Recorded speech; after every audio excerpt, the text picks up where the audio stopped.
is trust. If people do not trust you, they will not obey. In fact, if people do not trust you, they will not contribute. Hello? Yes. Most especially so. Even sa church. Pagka ang isang tao hindi nagtitiwala sa pastor niya, bibigyan ba siya ng ikapo? Hindi. Hello? Okay? No, paano nagtitiwala ang isang tao sa isang leader?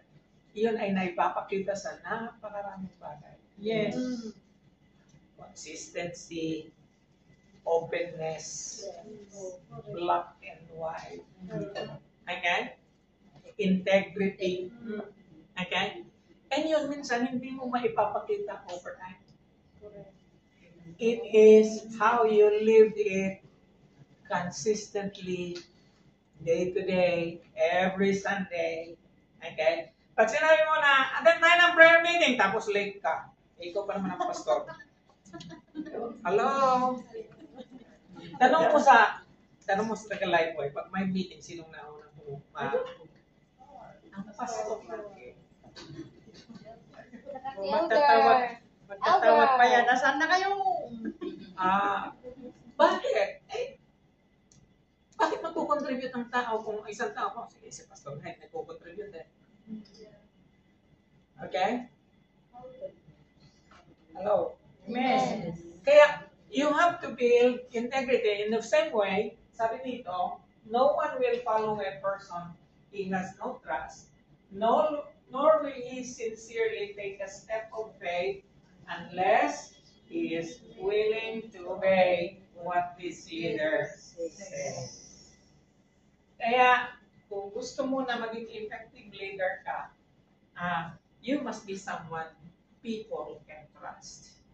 And so, you have to build trust.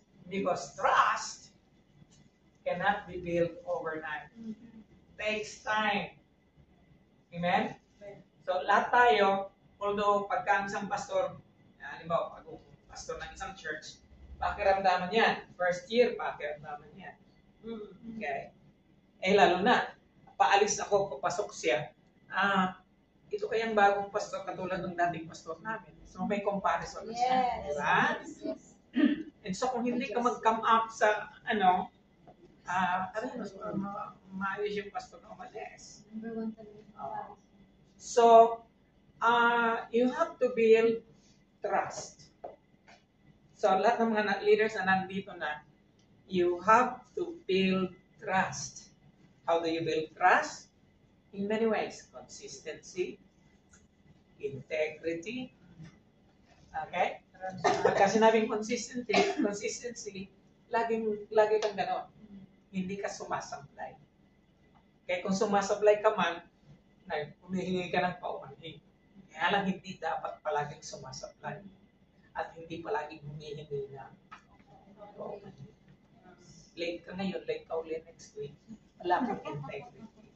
Wala kang consistency. Amen? Hindi ako susunod sa iyo. Hello? So pagka may kainan, ang unang contribute yung leader. And minsan yung leader, mas malaki ang contribution niya. True or false? True. True mga leader. Si leader nga, nag-contribute eh. Ako pa. Di ba? Hello? Tingog mga leaders. So, it requires obedience. Next to that, obedience is always the way of the cross. Following Jesus seemed easy, but soon became clear that it meant the surrender of one's life